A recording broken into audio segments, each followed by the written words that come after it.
সবাইকে সৃষ্টি দুনিয়ার পক্ষ থেকে অভিনন্দন জানিয়ে আজকে শুরু করতে যাচ্ছি একটি গল্প। আপনারা জানেন আমি বিভিন্ন গল্প পাঠ করে থাকি এবং গল্প নিয়ে ব্যাখ্যা বিশ্লেষণ করে থাকি। আমার এই চ্যানেলটি সঙ্গে থাকার জন্য আপনারা অবশ্যই চ্যানেলটি সাবস্ক্রাইব করে রাখবেন।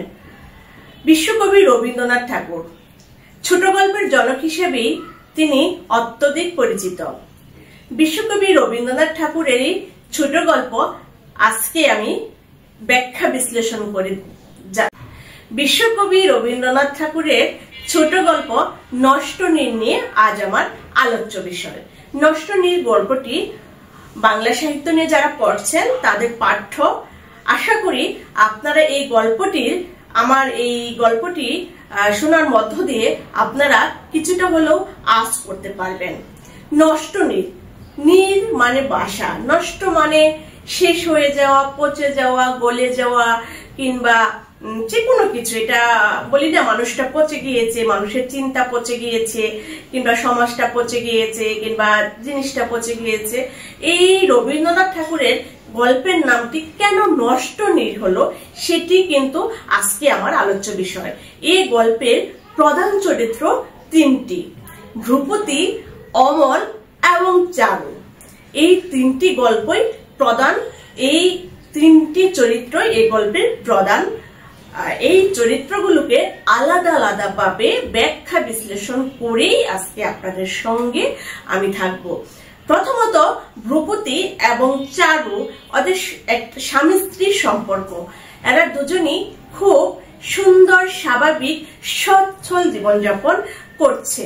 এদের দুজনেরই আর্থিক কোনো অসঙ্গতি নেই, মনোমালিন্যতা নেই। এছাড়া খুব স্বাভাবিক এবং সুন্দর একটা সম্পর্ক চলমান। ভূপতি কাজ পাগল মানুষ, তিনি সব সময় কাজে লেগে থাকে, কাজে নিবিষ্ট মনে কাজ করে থাকে। সৃষ্টিশীল মানুষ, নানা লেখালেখি, সাহিত্য রচনার সঙ্গেও তার একটা সম্পৃক্ততা রয়েছে। এছাড়া তিনি একটি পত্রিকার সম্পাদক, মানে একটি পত্রিকাও সম্পাদনা করে থাকেন। তার মানে হলো ভূপতির চরিত্রটা দাঁড়ালো তিনি স্ত্রীর প্রশ্নে খুবই পজিটিভ, ইতিবাচক। স্ত্রীর সকল কোনো অসচ্ছলতা রাখেনি। আবার তিনি খুবই কাজ পাগল মানুষ, নিবিষ্ট মানুষ, একটি পত্রিকা কি করেন, সম্পাদনা করেন। এই হইল ভূপতির চরিত্র। অপরদিকে চারু ঘরে বসে বসে সূচিকর্ম করে, সেও তার কাজগুলো করে। কিন্তু ভূপতি আর চারুর মধ্যে যে সমস্যা বলতে একে অপরকে, বিশেষ করে ভূপতি চারুকে সময় দিতে পারে না। কারণ তার যেহেতু অনেক কাজ রয়েছে, সৃষ্টিশীল কাজ। এছাড়া তিনি যেহেতু একটি পত্রিকা সম্পাদনার কাজ করেন, সেহেতু ঘরের স্ত্রীকে সেভাবে আর সময় দেওয়া হয় না। চারু প্রায় সময় একাই কাটায়। এর মধ্যে চারু এবং ভূপতির সংসারে আবির্ভাব হয় অমলের। অমল ধ্রুপদীর ভাই।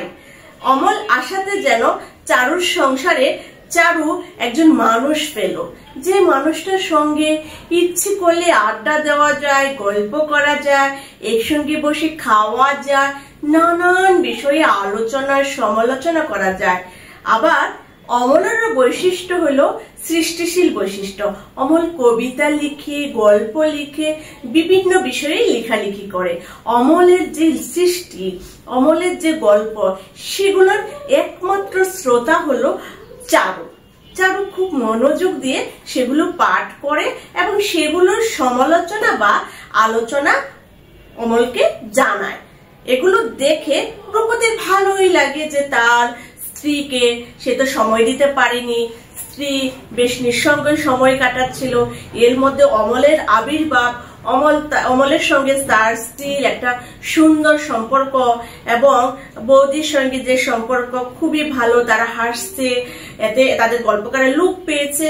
ধ্রুপদীর এই নিয়ে কোনো মাথা ব্যথা নেই। ধ্রুপদী তার ঠিক মতো কাজ করছে, আবার দেখছে যে সবকিছু ঠিকঠাকই আছে। চারু অমলের জন্য বিভিন্ন সূচিকর্ম করে, বিভিন্ন রুমাল বানিয়ে দেয়, হাতে কাজ করে দেয়, এগুলো চলতে থাকে। এই চলতে চলতে অমল বুঝতে পারে, একটু হলেও আঁচ করতে পারে যে চারু কোনো না কোনো ভাবে তার প্রতি বেশি দুর্বল হয়ে গেছে। কখন এটি আঁচ করতে পারে? যখন অমল তার আরেক বৌঠানের সঙ্গে মিশে আরেক বৌঠানকে গল্প পড়িয়ে শোনায়, কবিতা পড়িয়ে শোনায়, তখন এই বিষয়টিকে চারু কোনোভাবেই ইতিবাচক ভাবে নিতে পারে না। চারু এই বিষয়টিকে অনেক বেশি মাইন্ড করে, রাগ করে, অভিমান করে এবং চারু অমলকে বলে, তোমার সাথে ওর কি এত সম্পর্ক, ওর কি এত দহরম মহরম? এই বিষয়টি অমলের কাছে ভালো লাগে না। অমল ধীরে ধীরে যেন চারু থেকে একটু হলেও দূরত্ব বজায় রাখে। অমলের বিয়ের জন্য কনে খুঁজতে থাকে ভ্রুপতি। এর মধ্যেই কনের খুঁজু পাওয়া হয়ে যায়।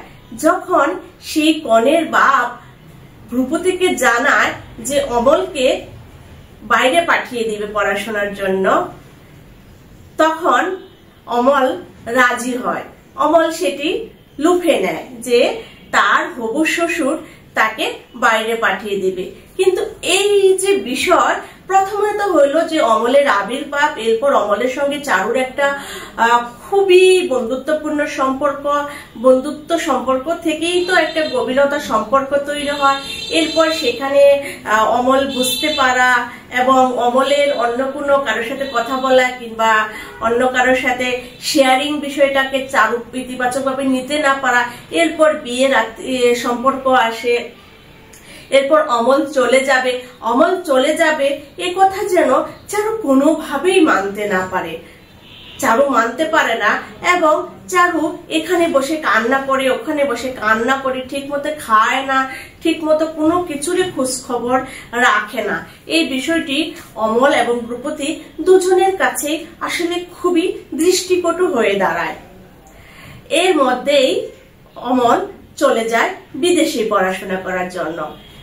অমল চলে যাওয়ার পর চারুর এই ঘটনাটি আরো বেড়ে যায়। চারু খায় না, চারু কোনো দিকেই যেন খোঁজ খবর নেই। কখন এমন হয়ে গেল চারু? ভ্রুপতি ভাবতে থাকে যে কখনো তো তাকে কোনো অভাব দিইনি, অনটন দিইনি, আমি তো বুঝতে পারিনি চারুর ভেতরে এত ভাঙন শুরু হয়েছে। চারুর মনের যত্ন আমার তো নেওয়া উচিত ছিল। ভ্রুপতি হয়তো উপলব্ধি করে, কিন্তু ইতিমধ্যে চারুর মনে তো আর সেই উপলব্ধির জায়গা নেই। চারুর মন তো ভেঙে গিয়েছে অমল যখন চারুকে রেখে চলে গিয়েছে। এই যে বিষয়, এরপর ভ্রুপতি চারুর কাছে যেতে চায়, চারুকে বোঝাতে চায়, কিন্তু চারু যেন পাথর হয়ে থাকে। দেখা যায় তাদের যে স্বাভাবিক সম্পর্ক, শারীরিক সম্পর্ক, সেই বিষয়টিও আর হয় না, সেই বিষয়টিও আর ইতিবাচক ভাবে আগায় না। এই হলো বিষয়। আসলে মানুষের যে মনের আলাদা একটা যত্ন থাকতে হয়, মনস্তাত্ত্বিক বিষয়গুলো বুঝতে হয়, নানান ভাবে চিন্তা করতে হয়, সেটা কিন্তু অনেক সময়ই আমরা করি না। এই জায়গা থেকে এই গল্পটি কিন্তু একটি মনস্তাত্ত্বিক গল্প হিসেবেও ধরা যেতে পারে। এটিকে অনেকেই ছোট গল্প হিসেবে মানতে চায় না।